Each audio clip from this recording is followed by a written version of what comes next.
decent people are going to have struggles as we move forward. Struggles with comprehension, struggles understanding what they're seeing, struggles understanding why this is happening, why this isn't happening, why. So allow me to lay it out for Norm and Norma. Communists, the people who run your government, your entertainment industry, your media industry, your education system, they run virtually every industry in America now. Again, this is hard to understand. I understand Norm is probably already rolling his eyes. That's fine. I'm telling you the truth. Communists run every cultural institution now. And communists are many, many things. Most of those things are terrible. In fact, pretty much all of them are. But above all, a communist is an anti-human. I'm going somewhere with this. Just stay with me. He's an anti-human. He is the enemy of the human race. I didn't even come up with that thought. Solzhenitsyn, after he spent a bunch of time in the Soviet gulags, called them the enemies of humanity. That's why they cause so much misery and death. They are anti-humans. They believe human beings mostly to be a plague, a burden. They believe the solution to most problems is frankly arresting or killing people who are in the way. They're anti-humans. So when I see pictures of a wildfire or a fire devastating homes, killing people, my heart breaks for families, for kids, for, oh my gosh, what are they going through? Normie Norm and Normie Norma have to wrap their minds around this basic fact. The communist doesn't see human tragedy because humans are not important to the communist. There's no such thing as a human tragedy when you don't care about humans. That's why these people sound so cold every single time something terrible happens. That's why the freaking governor and so many others ran to the television set as children were being burnt to a crisp and talked about climate change. Just to be clear, when you're talking about global warming, are you saying that climate change amplified the cost of human error? Yes, it did. There's no soul. I'm sorry, Norm. I'm sorry, Norma. Look, he wasn't alone. The communists saw devastation, saw tragedy. He didn't see heartbreaking things, sad things. The communists saw an opportunity. They even got the head of the Department of Homeland Security to jump in and talk about it. Former DHS Secretary Jay Johnson, someone who has held your role before, has told me he believes the climate crisis may be the greatest threat to U.S. national security. Do you agree with that? I think it is one of the most prominent threats that we face. They can't help themselves. I understand something, Norma. This is how it will be going forward. These people, it's not that they don't respond to human tragedy, they don't believe in human tragedy. When you're an anti-human, what do you care about tragedy? Had a big debate last night. I've got some opinions on it. Some will make you happy, I'm sure. Some will make you mad. Obviously, it was 8 GOP candidates at the GOP debate on Fox News. And then there was Trump doing a separate sit-down interview with Tucker Carlson, which is a gigantic up yours to Fox News from Tucker and from Trump himself. That's what it was. That's why you would tape that thing a couple days beforehand and then air it at the same time of the debate. So you've got an interesting war going on here. You've got the Trump versus the other candidates war. You've got the Tucker versus Fox News war. I just think it's fascinating to watch all this stuff play out. And look, there are some things I'm about to tell you. Some things that are about to tell you that are probably going to hurt some of you, and some things are not. First of all, the most dangerous state of mind for any human being, all of us, you, me, all of us, the most dangerous state of mind is desperation. Why? Because when you get to a state of desperation, and maybe you've been there, maybe you're there now, but when you get to a state of desperation, you will accept things. You will even excitedly accept things that you would never have accepted in a normal circumstance. For instance, I've used this before in other scenarios, but this is a great example. Let's say you're a young mother. You're a young mother and you're out on a boat fishing with your son in the middle of a lake. And you're fishing with your son, and this gang of murderous thugs pull up in a bigger boat beside you. And they got all these tattoos and do-rags, and they say, "Hey, little lady, why don't you guys come on board our boat?" Of course, you would say, "No, that looks unsafe and ridiculous. No, go on, thank you." But let's say you're that same mother and you're out there in the lake and this terrible storm comes up and you get a horrible hole in your boat and your boat is going down and you're in the middle of this huge lake and you think you're all going to die and you're scared. And that same gang of murderous thugs pulls up beside you and says, "Hey, little lady, hop in." Not only will you hop in, you will be excited about the opportunity to hop in. Why? Because you're desperate. The right now, all of us, let's be honest about where we're at. You, me, all of us. There's a certain amount of desperation in all of us as we watch our country be ripped apart, as we watch everything we love be torn down, and as we watch the weakness of our side. Whether you are an extreme example or a little example, you have this feeling inside of you of, oh my gosh, someone's got to fix it. Why can't someone fix it? And because of that, we have to guard ourselves. We have to guard ourselves for hopping in the wrong boat in our state of desperation. I haven't said much about this guy, and I won't going forward, but this guy, Vivek Ramaswamy, listen to me. I understand. I understand the appeal. I do. Young, energetic, charismatic, and saying everything you want to hear. Everything you want to hear. He is. I know he is. But we have got to be discerning. We have got to smell the snake oil when it's right in front of us.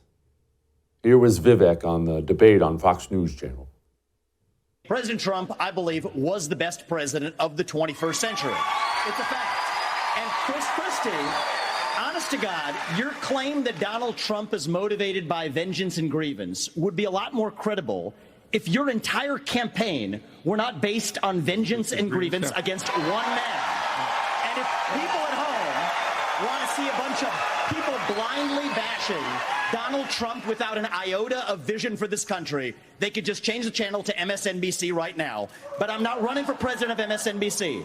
I am running for president of the United States. We're skating on thin ice, and we cannot set a precedent where the party in power uses police force to indict its political opponents. It is wrong. We have to end the weaponization of justice in this country. 30 seconds, Governor. Yeah, he's not running for president at all. I'm sorry. I know that hurts. You've got the Vivek shirt on, and now he wants to eliminate the FBI. I know. He's not running for president at all. He's in the race, running interference for Trump. And what he said about Christie's right. I can't stand that Chris Christie's in this race only to attack Trump. But Vivek is in this race only to run cover for Trump and attack DeSantis. Both of them are equally despicable. It's despicable what Christie's doing. It's despicable what Vivek is doing. The difference is you already dislike Christie, and you somehow think that Vivek is worth something. Vivek, and I believe that this is just a theory of mine, I believe this is a plant by Trump, take away that far right lane from DeSantis, making it easier for Trump to win. And I support those kind of dirty politics, I might point out. If I'm right about that, good for you, Team Trump. That's the smartest move I've seen in a while. Good for you. But come on, you got to smell it. Don't be so desperate that you can't smell it, all right? Vivek and Christie, the Trump surrogate and the DeSantis surrogate, they went snipping at each other all night last night. Hold on. I've had enough. I've had enough already tonight of a guy who sounds like ChatGPT standing up here. And the last person in one of these debates, Brett, who stood in the middle of the stage and said, "What's a skinny guy with an odd last name doing up here?" was Barack Obama, and I'm afraid we're dealing with the same type of amateur standing on stage tonight. Come over and give me a hug. Give me a hug just like you did to Obama. The same type of amateur. And you'll help elect me just like you did to Yeah, he's right about that. What's ChatGPT, though? Well, it's exactly what Vivek is. If you were to have a machine and you were to put in the programming into the machine, hey, say everything the desperate base wants to hear, that's what you get. And I would be more sympathetic if he didn't switch positions on every issue just in months, in a year. He wrote a book last year about Trump and how terrible January 6th was, and Trump's bad. Now he's the greatest president ever. I love him. Come on. We gotta wake up. We gotta wake up and be smarter. And I don't say this about Vivek. I don't care about Vivek. I say this about our future going forward. As the indictments come and the desperation increases, and oh my gosh, we are going to get more desperate. And then we're going to be more susceptible to the next one who comes, and the next one who comes, and the next one who comes. And speaking of Chris Christie, let me say something else. Chris Christie, I think it's despicable that he's in this race only to attack Trump. That's a slimy, crappy thing to do.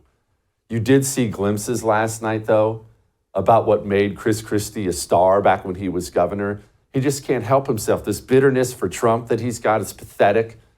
And he's wrong on all the issues. It's pathetic. But you see what he could have been.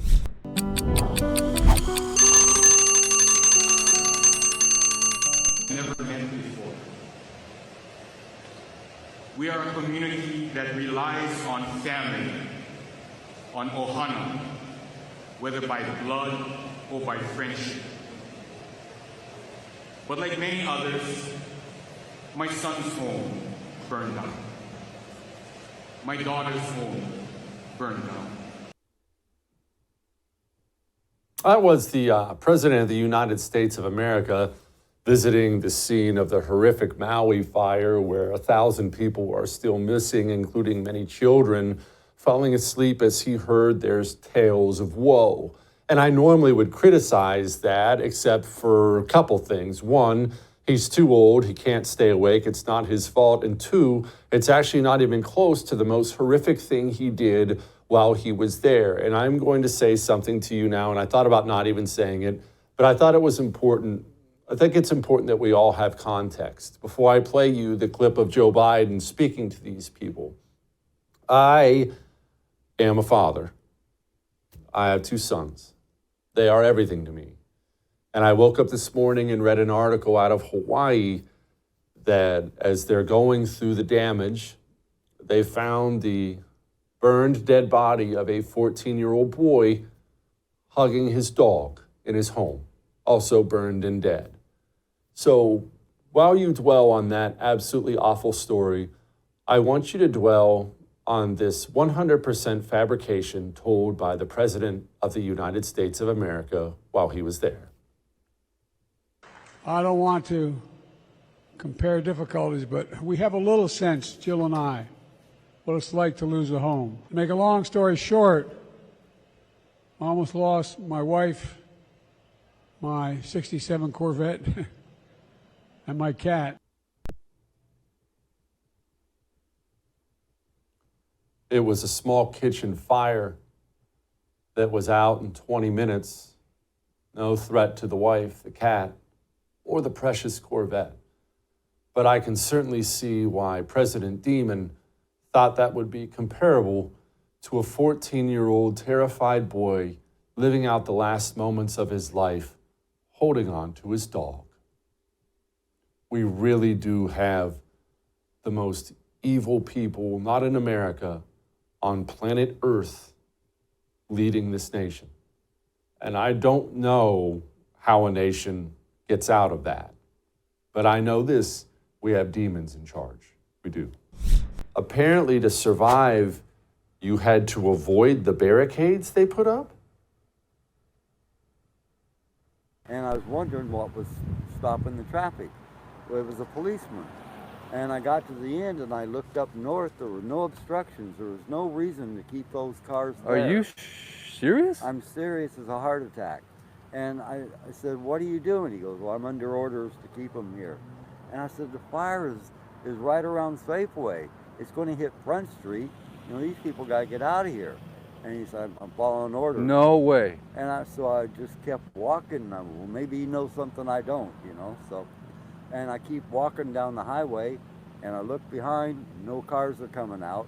I walked all the way to Waikuli Beach, still no cars coming out. And I started hearing boom, boom, boom. And then I heard people screaming and stuff. You're saying they were blockaded in by the police at the end of Front Street? Yeah. Don't think that that's just one guy. There are many reports saying they barricaded in people and you had to go around the barricades or you died. I'm going to play you, this is long, but I think you'll enjoy it. It's a bit I did on my radio show about this the other night, about what it's like in communist governments and what bad incidents, when they happen, about the cover-ups and the culture of fear and lies and the whys. Anyway, here it is. How much do you know about Chernobyl, the nuclear disaster? I know you know what it is. The nuclear facility melts down in modern-day Ukraine. It was then part of the Soviet Union. And so I'm not going to insult your intelligence. I know you know what Chernobyl is. But if you want to understand what happened in Maui and why it happened, why wouldn't they sound the alarm? Why not release the water? Why not do this? Why are they still covering up? Why don't we know who's missing? Why don't we do that? I'm going to do something I don't know that I've ever done. I'm going to direct you to watch a piece of pop culture. Have I ever done that in my lifetime? I don't think I have. Or you can just read if you'd prefer to read, or maybe a podcast on it. But I'm going to play for you, what is it, a minute, 2 minutes, Chris? Minute or two? About a minute 30. HBO did a miniseries, an incredible miniseries on Chernobyl, on the disaster. And this is from episode 1, and I want to set up the scene for you. The disaster has happened. They know it's a disaster, and all the various Soviet officials gather around in a conference room. I'd play the whole thing for you if I could. It just wouldn't work for radio. And they start figuring out who's to blame. It's not me to blame. You're to blame. Okay, what should we do? Well, we can't do that. We can't do that. We can't do that. And a Soviet official stands up in front of them, and he gives this little speech. And if you want to understand why help didn't come, why the cover-up now, well, I'll let Chernobyl tell you. That our faith in Soviet socialism will always be rewarded. Now, the state tells us the situation here is not dangerous. Have faith, comrades. The state tells us it wants to prevent a panic. Listen well. It's true. When the people see the police, they will be afraid. But it is my experience that when the people ask questions that are not in their own best interest, they should simply be told to keep their minds on their labor and leave matters of the state to the state. We seal off the city. No one leaves. And cut the phone lines. Contain the spread of misinformation. That is how we keep the people from undermining the fruits of their own labor. Yes, comrades. We will all be rewarded for what we do here tonight. Have faith, comrades. Who tells you it's religion? And remember this little tidbit from there, which perked my ears up in particular, when he talks about, well, cops are going to cause a panic. Do I need to remind you of what the gentleman said, the gentleman who chose not to sound the alarm in Maui? Do you regret not sounding the sirens? I do not. And the reason why... and so many people said they could have been saved if they had time to escape. Had a siren gone off, they would have known that there was a crisis emerging. And as we know, so many bodies were found in the ground. Do you want him to give you the answer, or do you want to give? Well, then let him finish. Let him finish his answer. Sorry, there's a lot of people. Well, you're talking and you're not letting him talk. If you want to talk, come up here. I'm ready for the answer. Then wait. Had we sounded the siren that night, we're afraid that people would have gone Malka. And if that was the case, then they would have gone into the fire. If you want to understand what you're seeing in Maui and in your country, go read about Chernobyl. Go watch the miniseries. You and your family will enjoy it. It's eye-opening about what communism does. Lies, deception, and the people die for it. That's what communism's like. Support the First TV today and get instant access to exclusive specials like Who is Ron DeSantis, The History of FBI Scandals, and America's Worst Presidents. Visit thefirsttv.com/support or download the First TV app to become a supporter and start watching today.